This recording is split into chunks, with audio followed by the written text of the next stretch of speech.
الرحمن الرحيم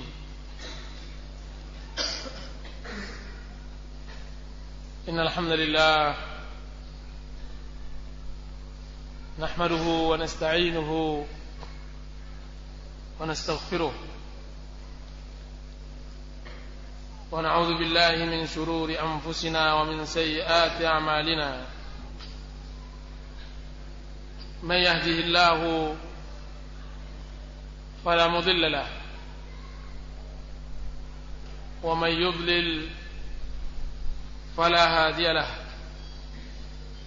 أشهد أن لا إله إلا الله وحده لا شريك له وأشهد أن محمدا عبده ورسوله صلى الله عليه وعلى آله وصحبه وسلم تسليما كثيرا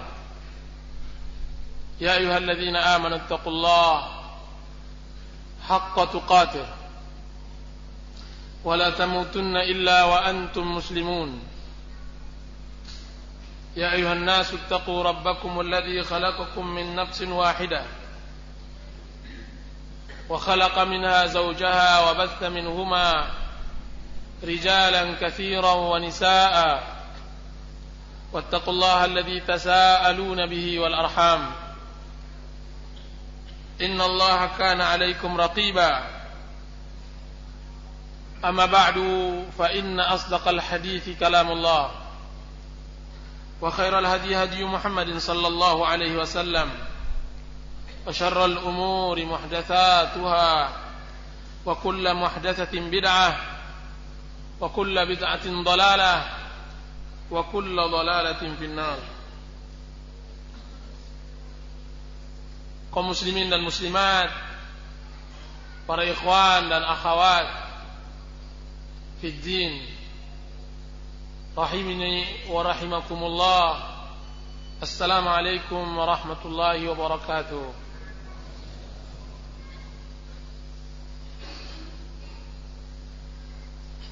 Pertama, puji kita panjatkan kepada Allah Azza wa Jalla yang telah menganugerahkan kepada kita kesehatan dan kesempatan untuk bisa beribadah, menghambakan diri kepada Allah Azza wa Jalla. Salawat beserta salam kita sampaikan kepada Nabi kita Muhammad sallallahu alaihi wasallam, rahmatul muhdah wa qudwatun hasanah, Muhammad bin Abdullah, yang telah mengajarkan kita ad-din, yang telah menerangkan kepada kita syariat Islam secara sempurna sehingga tidak ada celah untuk berbuat di luar syariatnya, terutama di dalam masalah hubungan rumah tangga, di dalam masalah membina rumah tangga. Dan beliau sang qudwah, sang uswah Muhammad bin Abdullah telah bersabda, baiti jannati, rumah tanggaku adalah surgaku, rumah tanggaku adalah surgaku. Beliau pula yang mengatakan dan bersabda, khairukum li ahlih wa ana khairun li ahli. Sebaik-baik kalian adalah orang yang terbaik untuk istrinya, untuk keluarganya, untuk anak-anaknya, dan aku adalah orang yang terbaik bagi istriku, dan aku adalah orang yang terbaik, suami yang terbaik bagi istriku, aku adalah pemimpin yang terbaik bagi keluargaku. Dan Rasulullah sallallahu alaihi wasallam bersabda, kullukum ra'in wa kullukum mas'ulun an ra'iyatih. Semua kalian adalah pemimpin dan semua pemimpin akan ditanyakan terhadap apa yang ia pimpin. Para ikhwan dan akhwat yang dirahmati oleh Allah Subhanahu wa taala, bercerita tentang masalah hubungan rumah tangga, membina rumah tangga adalah cerita yang sangat menarik, dan dia adalah judul yang sangat disukai oleh kebanyakan para ikhwan dan kebanyakan para akhwat. Akan tetapi bersamaan dengan itu, permasalahan rumah tangga adalah permasalahan yang tidak pernah hentinya. Dia tidak pernah musnah, dia tidak pernah habis. Selagi ada sepasang suami istri sedang membangun rumah tangganya, berarti sebanyak itu pula problema tidak bisa henti-hentinya atau tidak selesai-selesainya diselesaikan. Para ikhwan dan akhwat yang dirahmati oleh Allah Subhanahu wa taala.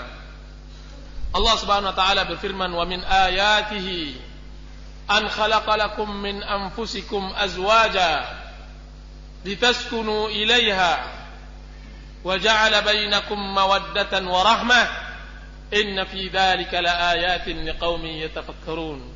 Sesungguhnya dari tanda-tanda kebesaran Allah Azza wa Jalla, yaitu Ia ciptakan untuk kalian pasangan-pasangan, istri-istri, dan agar kalian untuk berteduh kepada mereka, dan Ia jadikan antara kalian mawaddatan wa rahmah.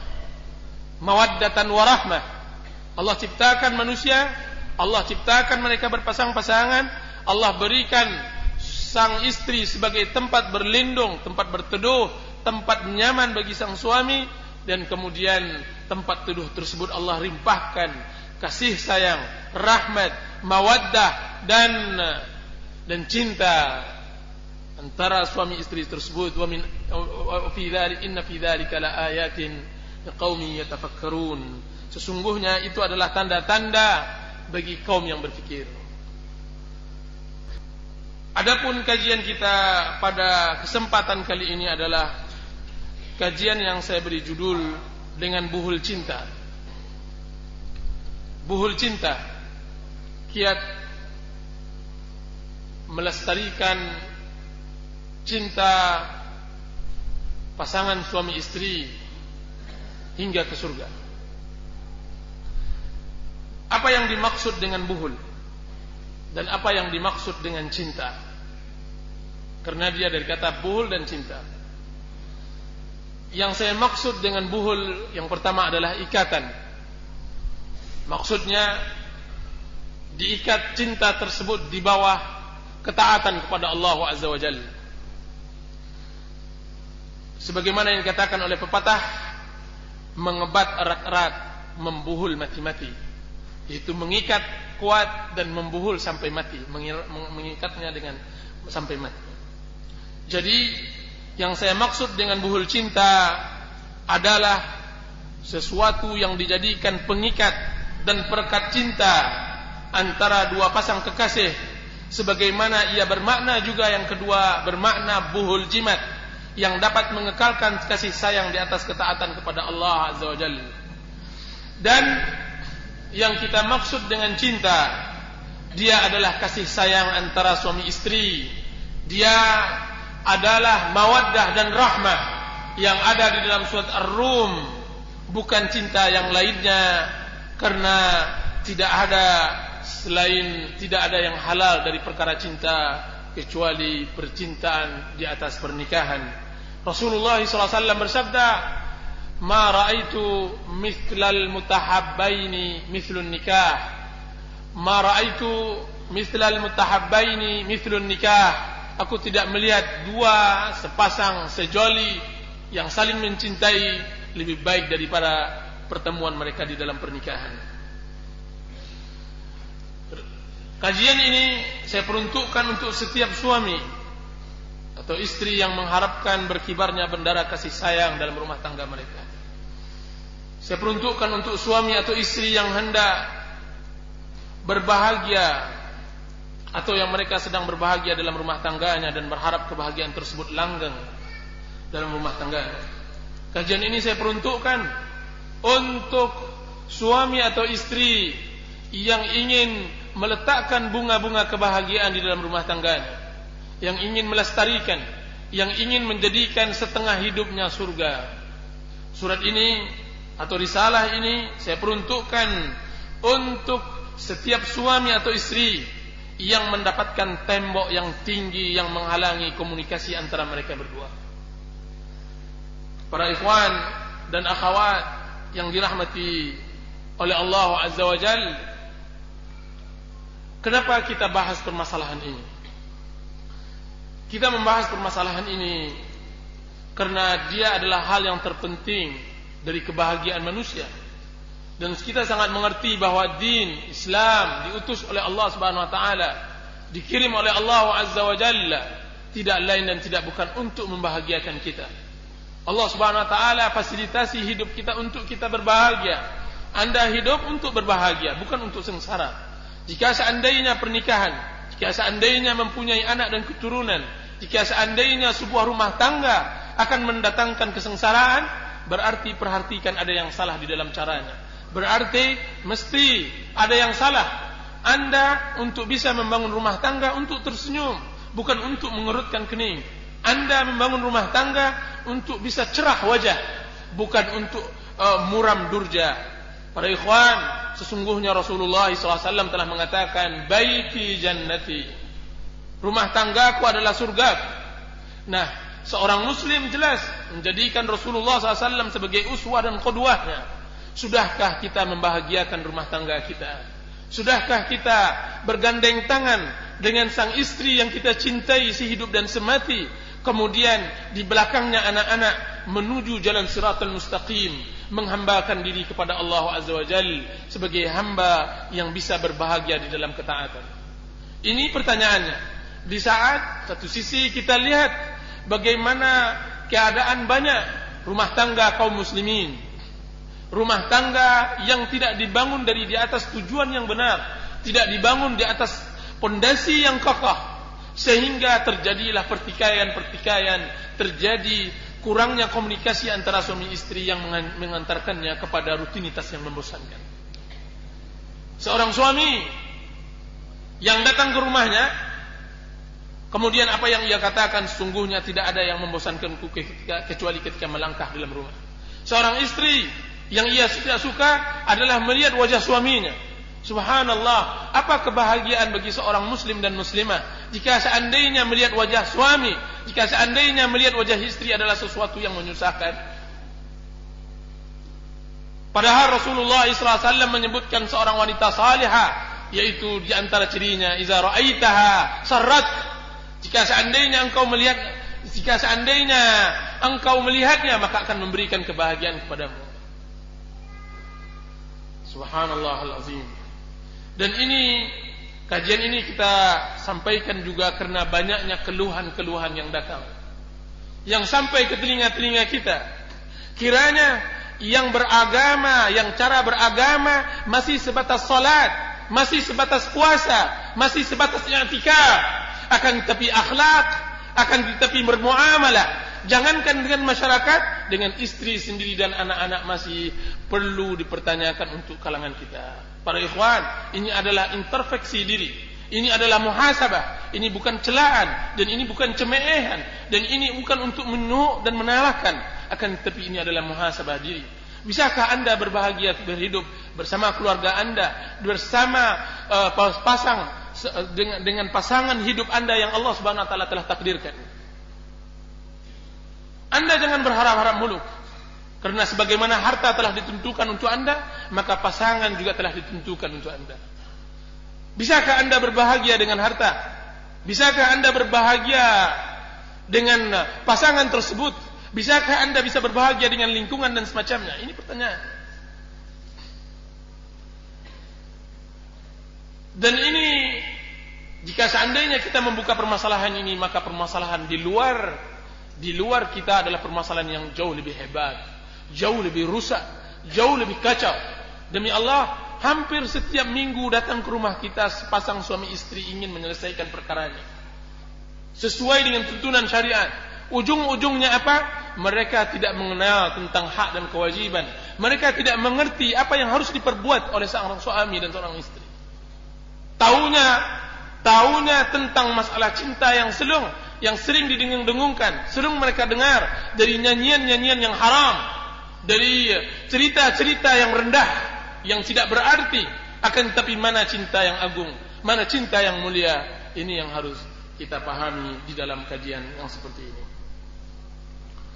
Cobalah perhatikan keluhan para istri. Sebagaimana perhatikanlah keluhan banyak-banyak suami. Kita sering mendengar seorang istri mengeluhkan tentang suaminya. Dia mengatakan, wahai Ustaz, ia tidak mempunyai kepribadian. Aku tidak menemukan banyak sifat negatif. Aku tidak menemukan banyak sifat positif pada dirinya. Sekarang barulah aku sadar, ia bukanlah suami yang pantas bagiku. Sudah berapa kali terbetik dalam hati untuk mengangkat telepon, untuk mendengarkan satu kata cinta dari laki-laki lain, akan tetapi menghalangiku takut kepada Allah Azza wa Jalla. Dan satu lagi mengatakan, saya merasa stres hidup bersamanya, yaitu bersama suaminya, karena ia tidak pernah menggunakan kata-kata cinta yang selama ini aku impikan. Dan selama ini aku menunggu dan berharap, menunggu akan adanya perubahan, terutama setelah kami dikaruniai 2 orang anak. Akan tetapi ia tidak pernah datang dan tidak pernah kunjung menziarahi kami. Dan yang ketiga mengatakan, aku selalu berusaha patuh kepadanya, akan tetapi tidak pernah melihatnya gembira dan wajah yang cerah. Dan juga ia tidak menunaikan kewajibannya dalam nafkah. Aku telah mendiamkannya di kamar tidur. Apakah aku berdosa? Dan keempat mengatakan, aku seorang istri mempunyai 6 orang putra, dan ia, yaitu suami, selalu berbuat kasar denganku, sekalipun telah berlalu 20 tahun pada pernikahan kami. Dan sekarang aku mulai berpikir untuk meninggalkan ke-6 anakku tersebut dan keluar dari rumah. Apa hukum Islam terhadap sikap tersebut? Subhanallah. Dan yang berikutnya mengatakan, aku seorang istri dan mempunyai 4 anak. Suamiku selalu pulang malam dan memiliki banyak pacar dan melihat yang haram dan tidak suka duduk bersama kami. Dan yang terakhir mengatakan, wahai Ustaz, aku tidak lagi mencintainya. Aku merasa bahwa aku telah salah pilih. Kalau seandainya itu adalah keluhan para istri, maka dengarkanlah keluhan para suami terhadap istri-istrinya. Maka suami pertama mengatakan, wahai Ustaz, aku dapatkan ia seorang wanita yang dingin dan kaku, seakan-akan aku hidup dengan benda mati atau batu cadas di dalam lautan. Allahu Akbar. Dan kedua mengatakan, istriku sering bertengkar dengan ibuku, dan ibuku memintaku untuk menceraikannya, dan aku sekarang bingung, apakah aku milih ibu dan anak-anak dan keberlangsungan mereka untuk setelah mereka bercerai, setelah aku bercerai. Dan yang ketiga mengatakan, ia sangat kampungan, tidak membuatku bergairah, dan tidak dapat dibandingkan dengan kecantikan wanita yang kulihat di majalah-majalah dan di sinetron-sinetron. Bersamaan dengan itu, ya ikhwan dan akhwat, lihatlah bagaimana cinta dan kasih sayang Rasulullah SAW. Lihat bagaimana cinta Mughith kepada Barirah. Lihat bagaimana cinta para sahabi dengan sahabiyah yang lainnya, yang telah didengungkan oleh banyak pujangga, yang telah disebutkan oleh banyak riwayat, yang seharusnya kepada mereka kita berqudwah dan beruswah. Dan Rasulullah SAW telah difirmankan oleh Allah Subhanahu Wa Taala, laqad kana lakum fi Rasulillahi uswatun hasanah. Laqad kana lakum fi Rasulillahi uswatun hasanah. Dan aina nahnu min akhlaqis salaf? Dan di mana pula kita dengan akhlaqus salaf? Makna dan hakikat cinta.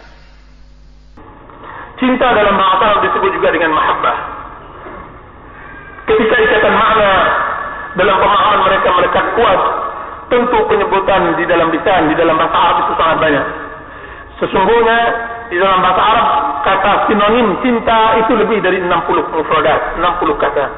Sebagaimana kata-kata singa, pedang dan khamar, karena mereka selalu bermain dengan singa, selalu bermain dengan pedang dan semacamnya, sehingga semakin sering kata-kata tersebut di kalangan Arab, maka semakin banyak pula sinonimnya. Cinta secara umum sebagaimana disebutkan oleh Ibnu Qayyim rahimahullah ta'ala, dan alangkah indahnya apa yang ditulis oleh Ibnu Qayyim rahimahullah di dalam kitabnya Rawdatul Muhibbin wa Nuzhatul Mushtaqin. Rawdatul Muhibbin wa Nuzhatul Mushtaqin. Beliau mengatakan cinta bermakna kesucian, kebeningan dan kejernihan. Ini yang pertama. Cinta adalah suci dan dia bening dan dia jernih karena dia adalah cinta berasal dari mahabbah, kecintaan kepada Allah dan semacamnya. Cinta juga bermakna percikan dan riak. Percikan dan riak sebagaimana yang terlihat dari riak dan percikan air ketika hujan. Ketika hujan tersebut turun dengan derasnya. Begitu juga cinta. Sesungguhnya seseorang ketika jatuh cinta membuat hatinya beriak. Kemudian ketika ia teringat dengan sang kekasihnya. Cinta juga bermakna teguh dan tidak berpindah. Sebagaimana teguhnya onta ketika ia duduk diperintahkan oleh majikannya. Sekalipun banyak batu cadas yang melukai dirinya. Jadi onta ketika dia duduk, dia akan bertahan. Sekalipun batu cadas berada di bawahnya, dia tetap bertahan sekalipun ia luka. Begitu juga cinta, karena ia teguh dan ia tidak akan pernah berpindah. Cinta bermakna inti, dia juga bermakna isi dan biji, karena ia dijadikan asal dari sesuatu dorongan untuk berbuat. Cinta bermakna juga bejana yang besar dan yang sangat penuh, yang tidak memungkinkan lagi untuk dimuat dengan segala sesuatu. Begitu pula dengan cinta, ketika ia telah memenuhi hati, ia tidak dapat diisi dengan sesuatu yang lain. Cinta bermakna tungku. Tungku adalah tempat sesuatu yang dimasak. Di dalam pembakaran diletakkan sesuatu di atasnya. Begitu juga dengan cinta, ia menerima beban yang dipikul atas nama cinta. Ibnu Hazm rahimahullahu ta'ala mengatakan, cinta, semoga Allah memuliakanmu dalam kitab Ra'afuqul Hamamah. Beliau mengatakan cinta mulanya adalah gurauan dan akhirnya adalah seriusan. Sulit membuat definisi yang benar dan memahami hakikat untuk cinta, kecuali setelah bersusah payah di dalam mengetahuinya. Dan cinta bukanlah dari perkara yang terlarang dalam agama, karena hati di tangan Allah Azza wa Jalla, dan telah banyak yang telah jatuh cinta dari kalangan khilafah, khalifah, para khulafa dan para imam-imam. Semua yang kita maksudkan dari kata-kata cinta, ya ikhwan dan akhwat, adalah cinta di atas cinta kepada Allah Azza wa Jalla. Itulah cinta yang hakiki. Semua cinta yang mengantarkan seseorang kepada taat kepada Allah, itulah cinta yang sebenarnya. Karena cinta adalah kesucian, pengorbanan, keteguhan dalam memegang janji, keikhlasan dalam melaksanakan perintah Allah Azza wa Jalla.